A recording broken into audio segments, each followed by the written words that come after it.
Thank you, Mr Speaker. I beg to move that leave be given to bring in a bill to establish a public advocate to provide advice to and act as a data controller for representatives of the deceased after major incidents. We've just reached the 31st anniversary of the Hillsborough disaster. It's been a difficult and painful day for the families of the 96 innocent children, women and men who were unlawfully killed on that day. It's been a difficult and painful day for thousands of survivors, many still traumatised, who witnessed what happened at the ground on that day. It's been a difficult and painful day for the people of the city of Liverpool and much of Merseyside beyond, still united in sorrow. The Hillsborough Family Support Group intended to hold their final public memorial service at Anfield. I and many thousands of others had planned to go, after which they had announced their intention to disband and in future to remember their lost loved ones privately in their own way. But the COVID-19 pandemic has meant quite rightly that the final public memorial service has had to be postponed. As the families prepare to end their 3 decades of large public commemorations of the disaster, many feeling exhausted but vindicated, it's left to us as lawmakers in this place to ask ourselves how we can learn the many lessons of Hillsborough. Mr Speaker, how can it be that it's taken bereaved families so long to get the truth of what happened accepted officially and to get a measure of justice for their loved ones? It was 23 years before the truth was told by the Hillsborough Independent Panel and finally officially accepted. How can it be that bereaved families have had to campaign for over 30 years in the face of official indifference and sometimes even hostility to get truth and a measure of justice? And what can we do as lawmakers to ensure that no other families bereaved in public disasters will ever again have to face what they have endured? This bill is about learning those lessons. I'd like to thank Lord Michael Wills for drafting the bill, following work that he and I did consulting families involved in a number of disasters. It draws on his knowledge and experience of devising the mechanics of how the Hillsborough Independent Panel should work when he was a minister in the MOJ in 2009. Without his efforts and expertise in devising its powers to obtain and process documentation, the ability of the Hillsborough Independent Panel to establish the full truth of what happened may well have been compromised, and their findings may not have been accepted officially in the way in which they were. It's a model that can work to stop things going wrong in future disasters if the correct lessons are learned, and this bill draws upon those lessons.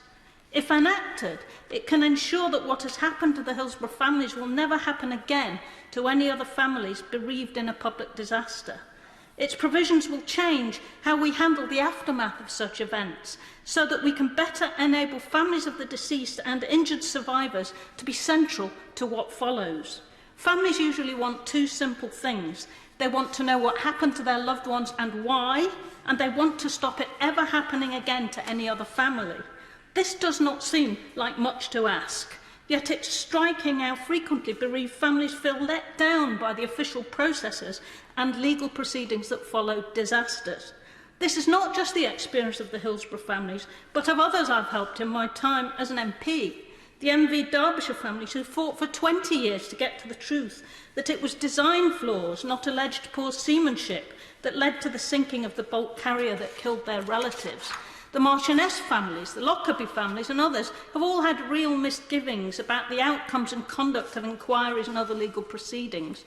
Perhaps such failings are continuing. I've seen reports that the Grenfell families and survivors have similar misgivings about what's happening in the aftermath of that catastrophe. Bereaved families feel alienated and excluded from processes to which they should be central. This is a common experience. There are clearly issues about adequate resources for bereaved families to be properly legally represented, but this bill seeks to aim to prevent things going wrong at an early stage and then having to be put right many years later, and it's separate to those issues about legal aid. It proposes the establishment of an independent, adequately resourced public advocate for those bereaved in public disasters and injured survivors. The public advocate would be located in a government department and able to call on its resources, but crucially would be independent of government decision, direction or control.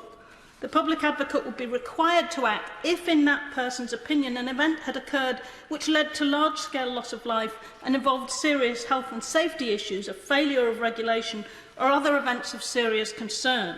But crucially, 50% plus one or more of the representatives of the deceased and injured survivors would have to ask the advocate to act in order for them to get involved. This gives the families agency and facilitates collective solidarity amongst them, and it puts their collective voice at the centre of the aftermath.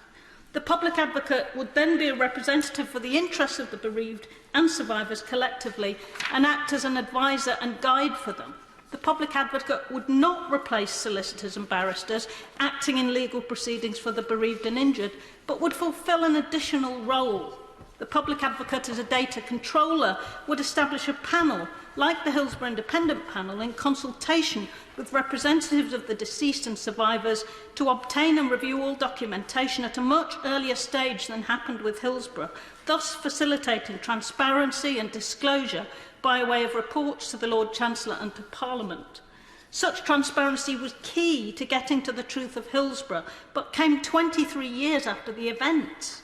Getting it done sooner could prevent things going so wrong for those affected and facilitate openness and establishing the truth at an early stage, and the families would be in the driving seat.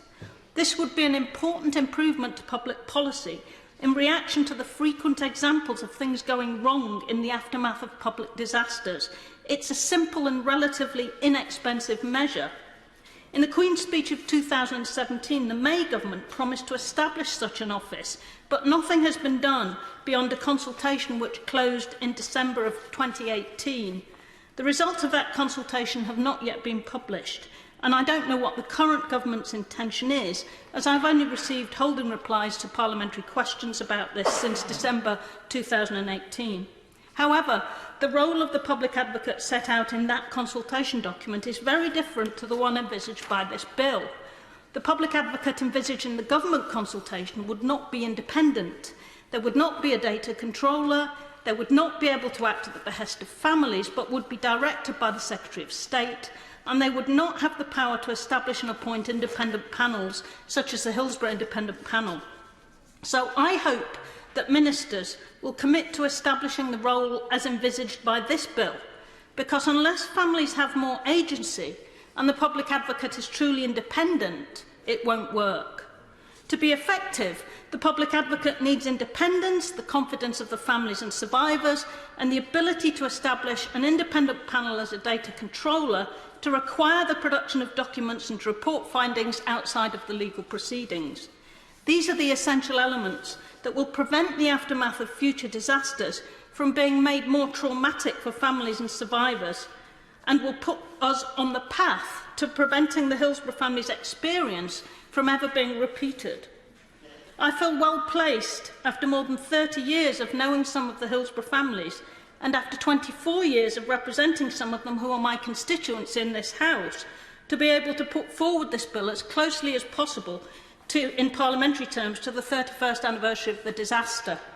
I'm proud that so many Merseyside MPs who would have wished to have been here today have agreed to sponsor the bill and support it in other ways, because Merseyside MPs understand the extent of the damage and trauma that has resulted from Hillsborough. Mr Speaker, can I close by saluting the courage and heroic persistence and indefatigability of the families of those unlawfully killed at Hillsborough. I know many of them. They are exceptional people, not least because they would deny that they are exceptional. By the sheer force of their determination to defend the reputations of their lost loved ones, to get truth, justice and accountability for those who were killed, to bring ease and peace to the traumatised survivors, they have won through. And backed by the people of the Liverpool City region, they've shown up the great injustices perpetrated on the innocent by the indifference and hostility of some of our official processors. I believe that this bill, if enacted, will go a significant way towards preventing what has happened to them ever happening to any other families in the future, something they fervently wish to see. As they end the big public commemorations on the anniversary of the disaster, it would be a fitting legacy for their efforts if they could help to ensure that what has happened to them never happens again to families who are bereaved in public disasters. This bill would, I believe, do that. Mr Speaker, I commend this bill to the House.